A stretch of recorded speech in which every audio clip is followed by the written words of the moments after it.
Kothamangalam Puthuppadi Mulavoor കവലയിലുള്ള Mulatt cashew ഫാക്ടറിയിലാണ് ഞങ്ങൾ എത്തിയിരിക്കുന്നത്. ആ ബ്രൗൺ ഷർട്ടിട്ട ആളാണ് ബഷീർക്കയുടെ ഫാക്ടറിയാണിത്.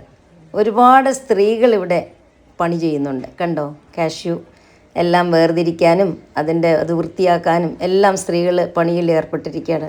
ഒരുപാട് അന്യസംസ്ഥാന തൊഴിലാളികളും ഉണ്ട്, പിന്നെ സമീപ പ്രദേശത്തുള്ള സ്ത്രീകളും ഉണ്ട്. ഒരുപാട് പേർക്ക് തൊഴിൽ കൊടുക്കാൻ അദ്ദേഹത്തിന് സാധിക്കുന്നുണ്ട്. കശുവണ്ടിക്ക് പേരുകേട്ട നാടായ കൊല്ലംകാരിയാണ് ഞാൻ.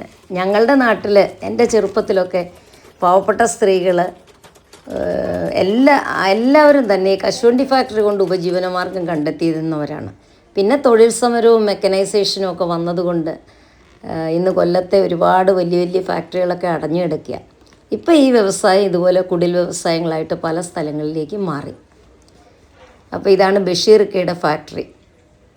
ഇത് കണ്ട ഒരു പ്രത്യേകത എന്ന് പറഞ്ഞാൽ സ്ത്രീകൾ പണിയെടുക്കുന്നുണ്ട്. പിന്നെ ആഫ്രിക്കയിൽ നിന്നാണ് ഇവർ കശുവണ്ടി കൊണ്ടുവന്നിട്ട് ഇവിടെ തന്നെ പ്രോസസ്സിങ് ചെയ്ത് എല്ലാം സെപ്പറേറ്റ് ചെയ്യുന്നു.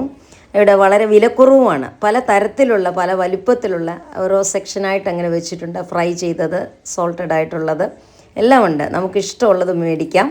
അതെല്ലാം പാക്ക് ചെയ്ത് നമുക്ക് അപ്പം തന്നെ പാക്ക് ചെയ്ത് തരുന്നു. അവരുടെ പ്രോസസ്സിങ് എല്ലാം നമുക്ക് കാണാനും പറ്റും. ഇത് കണ്ടോ, മെഷീൻ വെച്ച് ആ ഓരോ കശുവണ്ടിയും എന്ത് സ്പീഡിലവൻ ചെയ്യുന്നത്.